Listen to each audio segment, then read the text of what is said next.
Ladies and gentlemen, for you tonight in defense of the proposition that we are defending tonight. First of all, Brother Sutton raised the question about what is a home. An orphan home is a legal home. A home denotes the inmates of a house, all persons forming a family, a household. It denotes members of a household. It is a unit of society. It denotes a family relationship. It also includes a restored or legal home that takes care of minors. It includes both guardianship and shelter. An orphan home is a home, and it does do that when it functions properly. He raised the question about his loving lodge, about taking care of strangers. The church may give to those who are non-saints. The church may help people who are in need. If they're adults, it's obviously they don't need to be placed in a home. You can help them and you can provide for them since they're already grown without building loving lodge. But if you have children, they need to be placed in a home or in a family. He talked about many directors of a home, 10 or 12. These directors are men who are trying to serve, to take care and continue a home. And my friends, there are hundreds and thousands of orphans, not only in the United States of America, but also around the world. Did you know in some parts of the world little orphan children float down the river? They're dead. There are hundreds and thousands of orphans. There may not be brethren who get them or place them in the institutions, but they are there. Now he talks about the abuse of children, and especially he's talking in connection with the home in Cullman, Alabama. You will notice that there was a serious problem there. No one denies that. The people involved, these people were prosecuted and punished. And the board did fire right down the line. There are times when orphan homes do things that are wrong. But there are also times when churches that do things that are wrong. I remember a church, they got in a fist fight in the aisles. Can you imagine a church with the members getting in a fist fight in the aisles? But that doesn't mean the church is wrong. That means those brethren were wrong. I've known elders who have not kept their word and have not done what they said they would do. But that doesn't mean that elders are wrong. The particular men who did wrong, they were wrong. But elders and the principle of elders in the Bible, that's not wrong. I've known deacons that have done things that were wrong. I've known deacons that may have committed sodomy, and that's wrong and that's sinful. And they brought shame on the congregation where they were. But that doesn't mean that the church is wrong, and that doesn't mean the deacons are wrong. Just the people involved were the ones that were wrong. I've known song leaders that did things that were wrong. But that doesn't mean the song leaders are wrong. It simply means that those song leaders that did the wrong, those men are wrong. I have known natural homes that have gone wrong. I have seen children on television that have been beaten by fathers, stepfathers, and foster parents even.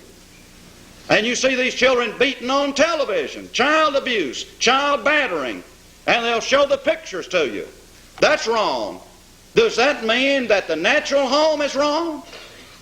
Does that argue and say that we ought not to have mama and papa, mother and father? Does that knock out the natural home? No.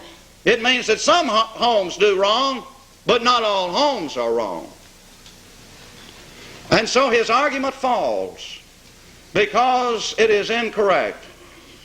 His argument falls because the principle of the orphan home itself is valid. And when an orphan home does what it's supposed to do, and does the work that should be done, then it stands as doing the work that's right. Brother Sutton argues that the church has no obligation to a non-saint orphan child, period, simply on the basis of his being an orphan, board or no board, home or no home, benevolent institution or no benevolent institution. Brother Sutton's position implies that should a church contribute $1 to buy a bottle of milk for a starving orphan who is not a saint, no matter where he is, would be sin. Brother Sutton argues that it would be scriptural for the church to buy a plot of ground, build a house, supply the needed equipment and personnel, hire the needed help, but to place non-saint orphans in it. But where are those homes? Brother Sutton said that he agreed with the home that we presented up there that he had in Sutton's home. But where are those homes? What towns are they building those in? Why don't they have 5 of them, 10 of them, 20 of them, or ever how many that they can build?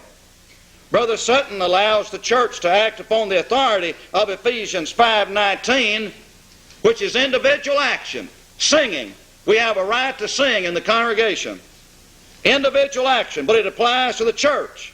But he denies the church a role in James 1:27 and Galatians 6:10 because they speak, he says, of individual action.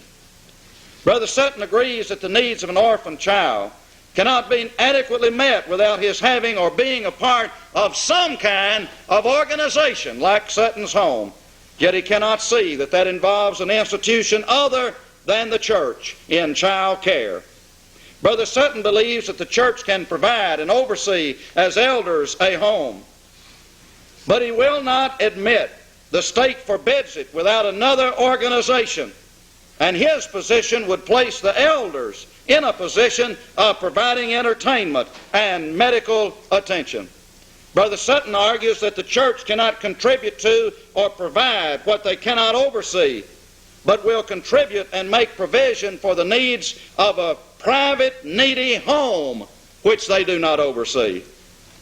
Brother Sutton argues that the church may relieve those for whom it is responsible, which translates to mean no one that's unbaptized.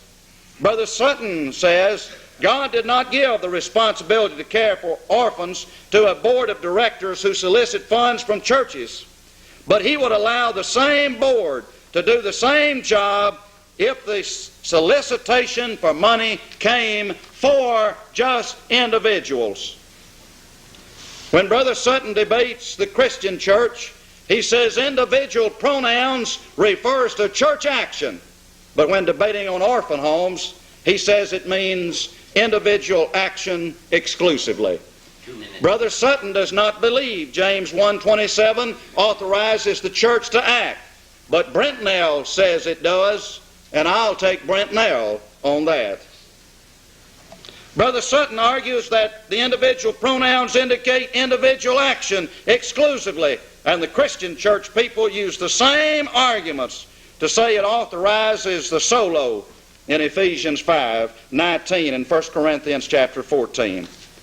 Brother Sutton admits the disgracefulness of an individual letting an orphan starve before taking money out of his pocket to help him, but teaches a doctrine that would demand that a church do it.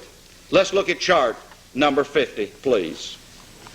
Here are the needs of a child. The needs of a child are food, shelter, clothing, education, supervision, medical care, entertainment, and recreation. Those may be taken care of in an orphan home. And I'm talking about homes that do things that are right. Brother Sutton's picture of homes is that they're terrible, monstrous things. But my friends, they're not all terrible, monstrous things. A home may on occasion do that which is wrong, in which case it should be corrected.